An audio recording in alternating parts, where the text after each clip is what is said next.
আসসালামু আলাইকুম। অনেকে দেখেছেন পুলিশের কাছে বা সেনাবাহিনীর কাছে অথবা বিভিন্ন বাহিনীর কাছে ওয়াকি-টকি থাকে বা বিভিন্ন জায়গায় ওয়াকি-টকি থাকে। কিন্তু ওয়াকি-টকিটা কীভাবে ব্যবহার করতে হয়, ওয়াকি-টকি কোন জিনিসটা কি আমরা জানি না। এই জিনিসগুলো জানানোর জন্যে আপনাদের বিষয়টা সামনে নিয়ে আসছি। এখানে ওয়াকি-টকি দেখতে পাচ্ছেন, উপরে ৩টা অপশান আছে, হ্যাঁ? এইটা হচ্ছে আপনার এন্টিনিয়ার। এই এন্টিনিয়ার দিয়ে আরেকটা ওয়াকি-টকির সাথে যোগাযোগ রক্ষা হয়। এটা হচ্ছে এন্টিনিয়ার। আর এই যে এইটা হচ্ছে আপনার চ্যানেল। আমি কোন চ্যানেলে আরেকটা ওয়াকি-টকির সাথে কথা বলছি। আর এইটা হচ্ছে ভলিউম বাটন। এটার মাধ্যমে আমি যে কথা বলতেছি বা আরেকটা ওয়াকি-টকি থেকে আমার কাছে যে একটা বার্তা আসছে, সে বার্তাটা কত সাউন্ডে কথা বলবে, মানে সাউন্ডটা বেশি নাকি কম হবে।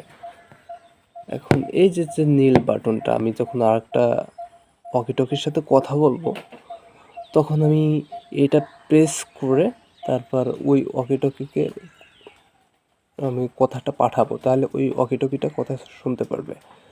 আর এই যে এটা হুক সিস্টেম, যেটা আর কি কাপড়ে ওয়াকি-টকিটা না পড়ে আর কি, দেন পকেটের সাথে আমরা আটকে রাখি। এটা আর এই যে এখানে হচ্ছে স্পিকার। আমি কথা বললে এখান থেকে কথাটা বের হবে আর কি। একটা ওয়াকি-টকির থেকে কথাটা আসে, এখান থেকেই বের হবে। এই হচ্ছে ওয়াকি-টকিতে। আর এটা হচ্ছে এই কেবল সি টাইপ কেবল দিয়ে চার্জ দেওয়া যাবে। সি টাইপ কেবল দিয়ে ওয়াকি-টকিতে চার্জ দেওয়া যাবে।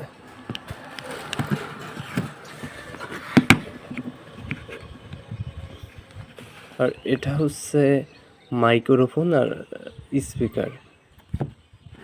এটা দিয়ে আমি যেমন এটা দিয়ে আমি মাইক্রোফোনের টাইপ সেট করতে পারি। যেমন এখান দিয়ে একটা তার সিস্টেম করে আমার কানের সাথে এবং আমার মুখের সাথে একটা মাইক্রোফোন টাইপ সিস্টেম করা যায়। আর এখান থেকে একটা তার নিয়ে বা জ্যাক নিয়ে আমরা স্পিকার টাইপ করতে পারি, যে কথাটা লাউড স্পিকারে যাবে আর কি।